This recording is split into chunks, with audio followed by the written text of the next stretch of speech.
거의 주일인 오늘 우리에게 더하여 주시는 하나님의 말씀은 신약성경 베드로후서 1장 12절에서부터 15절까지의 말씀입니다. 신약성경 384쪽.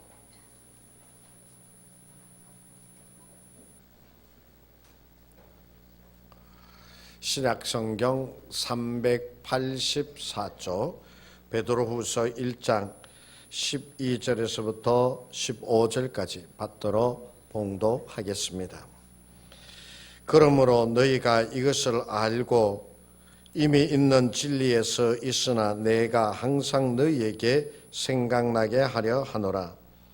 내가 이 장막에 있을 동안에 너희를 일깨워 생각나게 함이 옳은 줄로 여기노니 이는 우리 주 예수 그리스도께서 내게 지시하신 것 같이 나도 나의 장막을 벗어날 것이 임박한 줄을 알미라. 내가 힘써 너희로 하여금 내가 떠난 후에라도 어느 때나 이런 것을 생각나게 하려 하노라. 아멘. 예전에 어떤 아가씨가 이제 사랑하는 남자가 있었어요. 두 사람이 서로 사랑했기에 결혼을 하고 싶었어요. 그래서 양가 부모님께 인사를 드리는데 이제 그 남자를 데리고 자기 집에 와서 부모님께 인사를 드렸어요. 부모님께서 그 남자와 한참 얘기를 하시고 이제 그 남자가 집을 떠나고 난 다음에 이런저런 얘기를 몇 가지 물어보시더니 부모님이 그 딸에게 얘기합니다. 너 그 사람하고 결혼하면 안 되겠다. 결혼하지 마라. 아니 엄마 내가 얼마나 사랑하고 얼마나 그 사람 신실하고 얼마나 하면서 막 얘기를 해도 결혼하지 않는 게 좋다 하지 마라 그랬어요. 그래도 이 딸이 죽니 사니 집을 나가니 뭐 어쩌니 하면서 막 그러니까 자식이 이기는 부모가 어디 있어요. 할 수 없이 결혼을 허락했어요. 근데 몇 년 되어지지 못해서 그만 그 가정이 파탄이 나고 말았어요. 그 이혼의 아픔을 겪으면서 딸이 엄마를 찾아와가지고 울면서 원망하면서 하는 얘기가 엄마 그때 조금 더 말려주지 왜 그 말려주지 않아서 내가 이렇게 이혼하고 아프게 살아야 되게 이거 다 엄마 탓이야 하면서 막 엄마한테 대들더라라고 하는 그런 이야기가 있습니다. 어머니의 그 말씀은 어때요? 모든 것을 좀 알고 있잖아요. 인생을 살아오고 듣고 사람 보는 눈이 그래도 있잖아요. 사랑의 눈이 멀면은 아무것도 안 보인다고 그러잖아요. 그러한 딸에게 얘기를 했건만 그 딸은 자기의 사랑만을 얘기하면서 결혼했다가 결국 엄마를 원망하는 딸이 되어지고 말았지요. 지난주에 제가 고려장에 대해서 얘기를 했죠.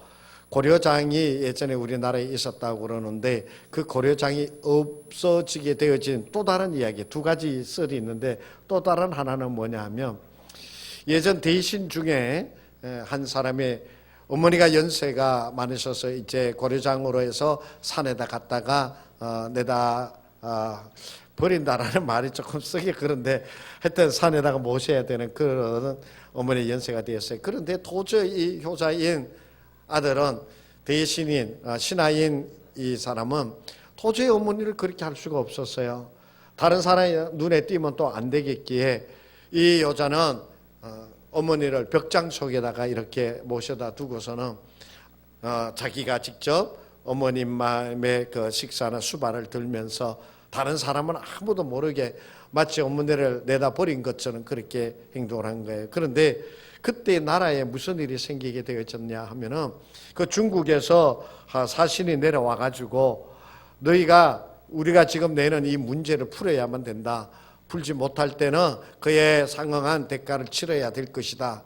그러니까 나라에서 비상이 걸렸습니다. 어떤 문제를 냈느냐 하면은 집채만한 코끼리를 끌고 와 가지고는 이 무게가 얼마나 되는지 재라 그런 얘기였죠.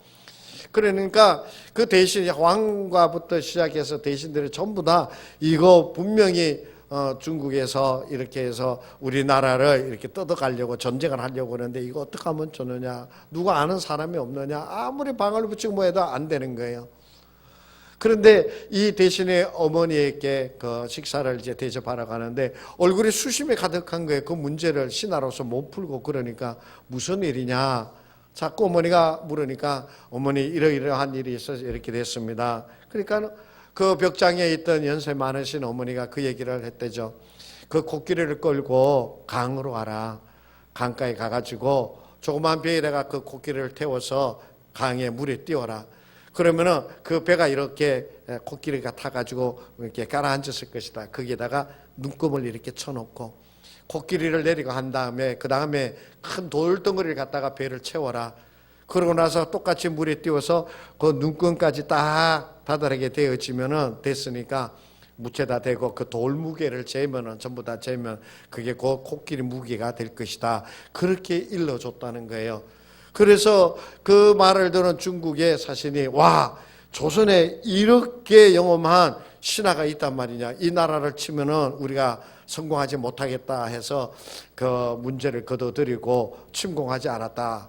그때부터 고려장이 없어지게 되어졌다. 뭐 그런 얘기도 있어요. 무슨 말씀이에요? 연세가 드신 부모님, 사람들은 전부 다 필요 없다라고 밥만 축낸다고 다 산에다 갖다가 내다 버리는데 이 효자는 그 어머니의 말씀을 듣고서 나라를 구하는 일이 있게 되어졌다라고 하는 그런 말씀입니다. 잠언서 1장 8절에서 우리에게 말씀하여 주십니다.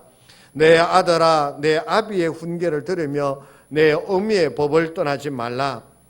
이는 내 머리에 아름다운 간이요 내 목에 금사슬이니라 라고 말씀해 주고 있어요. 아비의 훈계와 어머니의 그 법을 떠나지 않고 잘 지키게 되어지면 그것이 내게 영광이 되어지고 너를 존귀한 자가 되게 하여 주신다라고 하는 그런 말씀이잖아요. 우리 옛말에도 그런 말이 있다고 그러대요. 부모님 말씀 잘 들으면 자다가도 떡이 생긴다. 그런 말이 있다고 그러대요. 그래요.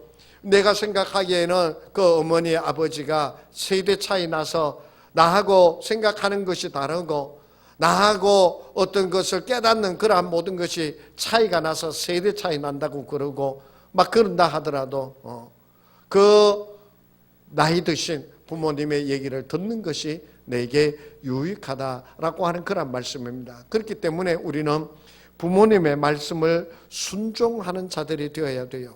부모님의 말씀을 순종하는 자가 되어야 돼요. 오늘 이러고서 보면은 거의 모든 분들의 부모님은 벌써 돌아가셨지요.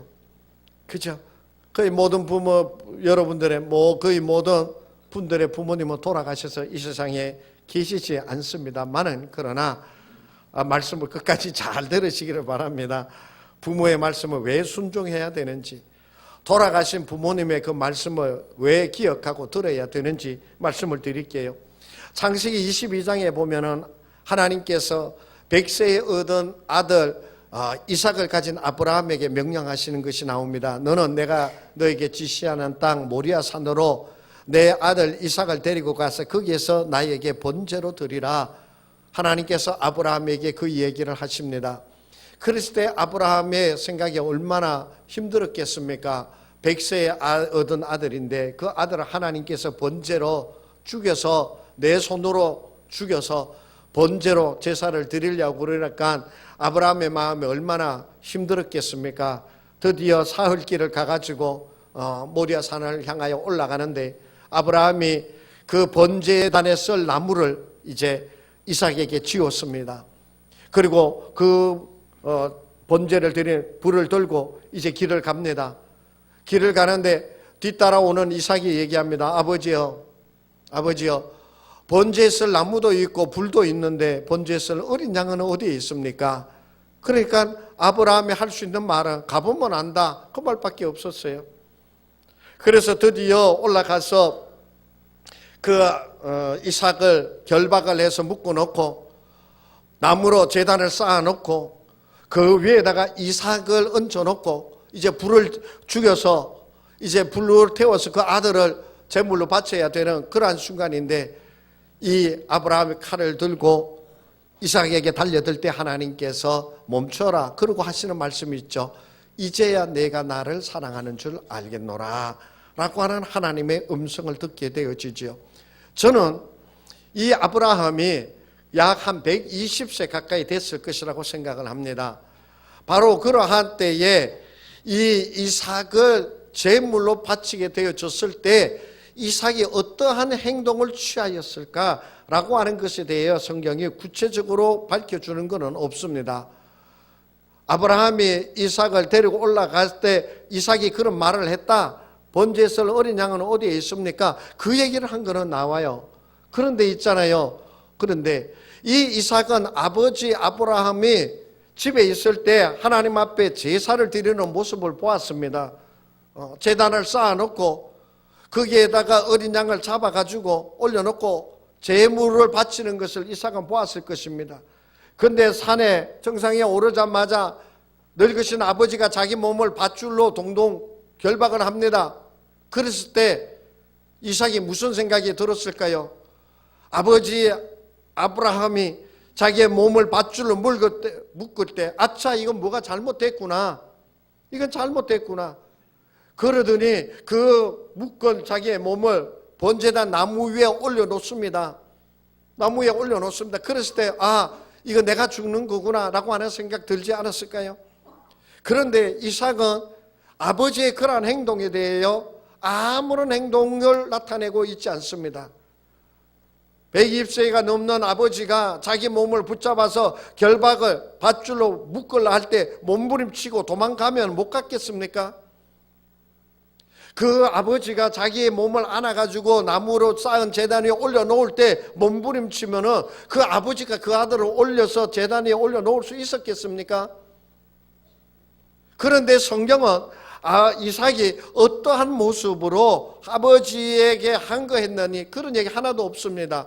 아무 얘기 없는 것으로 봐서 아브라함이 이삭의 몸을 묶을 때 이삭은 잠잠했을 것이고 그리고 그 몸을 일으켜서 제단에 올려놓을 때도 이삭은 잠잠했을 것이라고 생각이 되어집니다. 그러했기에 하나님께서 아브라함을 향하여 뭐라고 그럽니까? 내가 나를 사랑하는 줄 이제 내가 아노라. 그리고 나서 이삭의 시대로 넘어왔을 때 이삭이 얼마나 하나님께로부터 복을 받는지 아십니까? 그가 가는 곳마다 하나님이 함께하여 주셨습니다. 그가 땅을 팔 때마다 우물이 터졌습니다. 아브라함과 야곱에 비해서 이삭의 얘기는 굉장히 짧게 기록이 되어져 있습니다만은 그 모든 흔적 속에 하나님이 함께 하셨고요.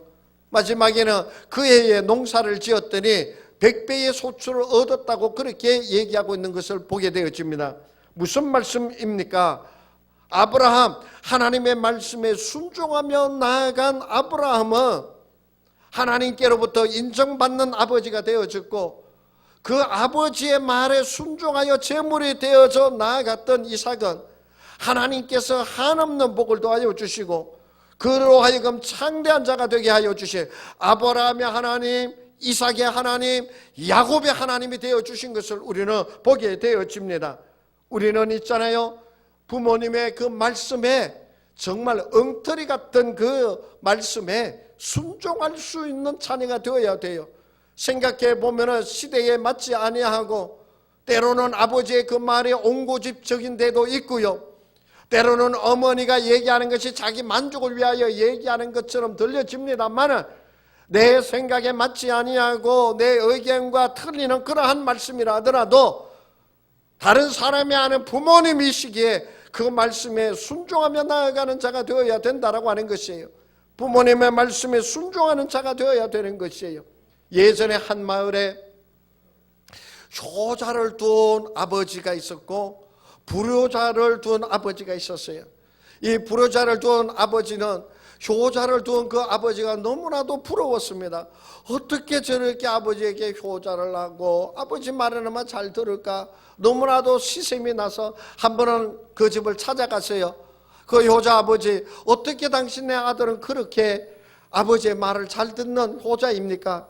그러니까 이 효자 아버지가 어디 한번 보시겠습니까? 그러더니 애들을 부릅니다.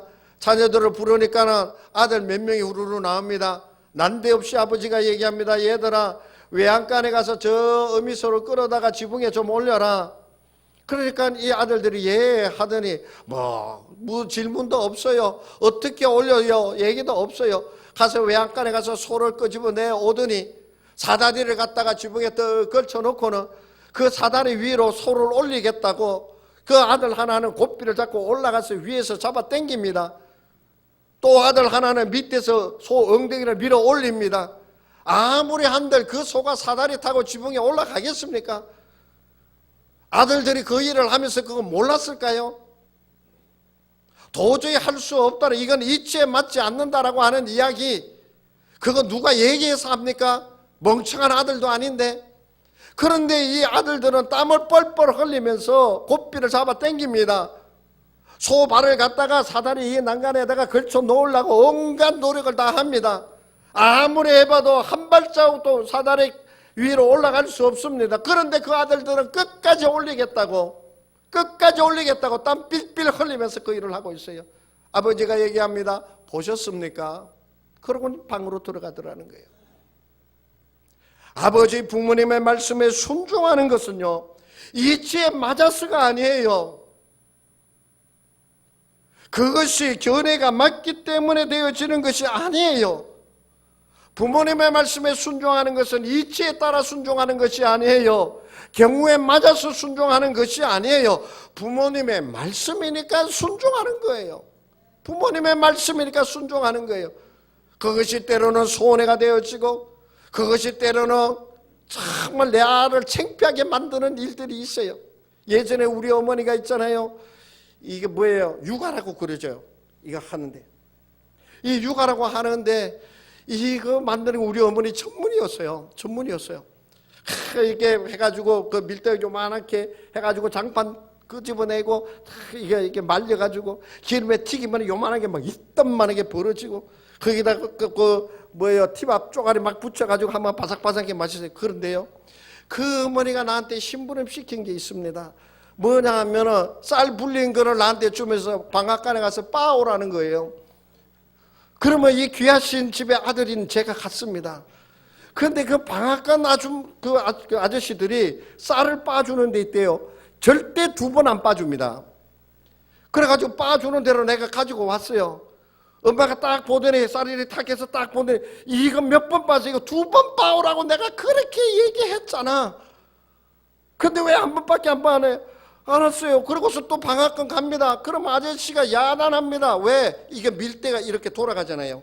그러면서 쌀을 빻거든요. 이게 한 번 더 빻으면요, 쌀이 더 고와져가지고 이게 망가집니다, 쉽게. 이 롤라 이게 같이 돌아가는 이게 망가지게 안 해주는 거예요. 방앗간 주인은 안 해주지요. 어머니는 가서 2번 빻아오라 그러지요. 이거 미치는 겁니다. 그러니까 안 된다. 그러니까 그러면 돈 1,000원이라도 더 주고 빻아. 그래가지고 우리 엄마가 제발 빻으라고 그래요. 그래가지고 돈 1,000원 더 주고 빻아가지고 그것 가지고 육아 만들고 찰떡 만들고 유명했습니다. 이치 안 맞아요. 사람들이 호응하지 않아요. 그렇지만 그 말에 순종하는 것이 부모님의 말씀에 순종하는 거예요. 내 입에 맞는 말을 순종하는 것이 아니에요. 내가 듣기 거북한 이 얘기를 하시더라도 그렇게 순종하며 나아가는 것이 바로 부모님의 말씀에 순종하는 자의 모습이에요. 에베소서 6장 1절에서 우리에게 말씀하여 주십니다. 자녀들아, 주 안에서 너희 부모에게 순종하라. 이것이 옳으니라. 내 아버지와 어머니를 공경하라. 이것은 약속에 있는 첫 계명이니 이로써 내가 잘되고 땅에서 장수하리라. 말씀하여 주십니다. 내게 이치에 맞는 말을 순종하는 것이 아니에요. 이제 우리는 이 부모님의 말씀에 순종하려고 그래도 벌써 부모님은 우리의 곁을 떠나고 옆에 계시지 않습니다. 요새는 시대가 좋아서 그 부모님의 살아계실 때 생전의 모습을 녹화를 해놓고 그 말씀 들려주시는 그 말씀을 녹음을 해놓고 수시로 들을 수 있지만은 그 얘기를 해주면서 말씀을 해주시는 그 어머니의 모습은 다시 볼 수 없습니다. 저희 어머니가 시편 128편 나이가 연세가 90이 넘으신 분이 그 말씀을 잘 외워서 제가 제 핸드폰에 그 녹음해가지고 다닙니다. 제 동생은 그 시편 128편 암송하는 것이 핸드폰 벨 소리예요. 그렇게 하지만 그 어머니는 옆에 계시지 않습니다. 그 옆에 계시지 않습니다. 그래서 오늘 본문의 말씀 속에 보면요, 베드로가 그 교인들에게 이 편지를 써서 보내면서 하는 말이 있습니다. 장막, 거기에 2절에 13절의 말씀에도 보면 내가 이 장막에 있을 동안에 너희에게 일깨워 생각내. 이 장막 14절의 말씀에도 보면 나의 장막을 벗어날 것이 임박한 줄을 알미라. 베드로는 있잖아요, 자기의 생명이 이 땅의 삶이 다 되어지는 줄을 알고 마지막으로 이 베드로 후서를 써서 교인들에게 말씀하고 권하고 있는 거예요. 내가 너희에게 마지막으로 이 장막을 떠나기 전에, 내가 죽기 전에 너희에게 이 말을 전한다라고 말씀하고 있어요. 바로 하나님의 말씀을 전하는 것이에요. 너희를 일깨워 내가 들려준 이 말씀이 너희에게 생각나기를 바란다라고 하는 말씀이에요. 어머니께서, 아버지께서 들려주시던 진리의 말씀, 길 되시고 진리 되신 그 말씀을 이제는 더 이상 들을 수가 없습니다. 그런데 있잖아요, 그런데 때가 되어지면 보이지 아니하고 직접 들을 수 없는 그 어머니의 모습이요, 아버지의 그 말씀이지만 그 말씀이 내 머리에 생각나게 되어지더라라고 하는 사실이에요. 어떤 분이 그런 얘기를 합니다. 부모님이 다 떠나가시고 난 다음에 어머니가 살아생전에 나한테 잔소리하던 그 잔소리 좀 듣고 싶다고, 살아계실 때는 듣기 싫다고 문 박차고 나가고, 살아계실 때는 그 소리 그만 좀 하라라고 소리 빽빽 지르면서 어머니 면전에 야단을 치고 나쁜 짓을 했지만, 그 어머니가 돌아가시고 난 다음에는 그렇게 잔소리하던 어머니가 그립다라고, 이제는 그 잔소리마저도 내가 들을 수 없는 자가 되어졌다라고 그렇게 한탄스러워하는 말을 듣게 되어집니다. 예전에 영락교회 한경직 목사님이 돌아가시고 나서 그 추모 예배를 드릴 때에 그 영상을 띄워놓고 그 설교하는 생전의 모습을 바라보며 그 말씀을 듣는데 모든 교우인들이 손수건을 꺼내서 흐르는 눈물을 닦습니다. 왜? 살아생전에 우리에게 들려주시는 그 목사님의 말씀, 살아생전에 우리의 가슴을 울려주던 하나님의 그 말씀을 들려주던 목사님이 생각나서 돌아가셨지만 그 말씀이 생각이 나서 눈물을 흘리던 거지요. 그래요, 지금은 아니 계신다 하더라도요, 내게 들려주셨던 그 하나님의 말씀이 내 심령 속에 살아계실 때, 그 말씀들이 기억나게 되어질 때 우리는 늦은 나이가 되어졌지만, 때늦은 후회가 쌓이는 그러한 때이지만 들려지는 그 말씀을 들으며 자신이 잘못되어진 것을 깨닫고 기억난 그 말씀을 다시 한번 되새겨보며 뒤따르게 되어지더라라고 하는 사실이에요. 때로는 나에게 격려해 주시고 때로는 나를 질책하시며 때로는 나로 하여금 정말 매몰차게도 야단치시던 그 부모님이시지만 그 부모님의 말씀이 기억날 때마다 우리는 그 말씀들을 기억하며 가슴이 뭉클해지고 때로는 눈시울이 뜨거워지는 것을 느끼게 되어집니다. 그런데 있잖아요, 그 부모님은 지금 계시지 아니해요. 들려주시던 그 말씀은 생각이 나고 야단치시던 그 모습은 생각이 나는데 지금 그 어머니, 그 아버지는 내 곁에 계시지 아니하더라는 거예요. 그래서 우리는 있잖아요, 부모님이 내게 들려주셔서 나로 하여금 생각나게 하는 그 말씀들을 이제는 내 자녀들에게 들려주어서 내 자녀들의 심정에 그 말씀들이 새겨지고, 내가 이 다음에 여기에 있는 우리들이 이 다음에 다 죽고 난 다음에 내 자녀들이 살아생전 아버지가, 살아생전 어머니가 들려주시던 그 말씀을 기억하며 주의 성전에 나와 내가 어머니에 들려주시는 그 말씀을 기억하며 아버지가 들려주시는 그 말씀을 기억하며 하나님, 내가 이렇게 교회 나왔습니다 하면서 울부짖을 수 있는 그 자녀들이 되어질 수 있도록 어머니, 부모님이 나에게 들려주신 그 말씀을 내 자녀들에게 들려주는 자가 되어야 된다라고 하는 사실입니다. 그렇게 되어질 때 자손의 대대를 이어 하나님의 말씀이 이어져 나가게 되어지며 그 자손 대대 아브라함의 하나님, 이삭의 하나님, 야곱의 하나님으로 불리워지는 것처럼 그 가운데에 대해 하나님의 역사하심이 일어나게 되어질 줄로 믿습니다. 베드로후서 3장 2절에서 말씀하십니다.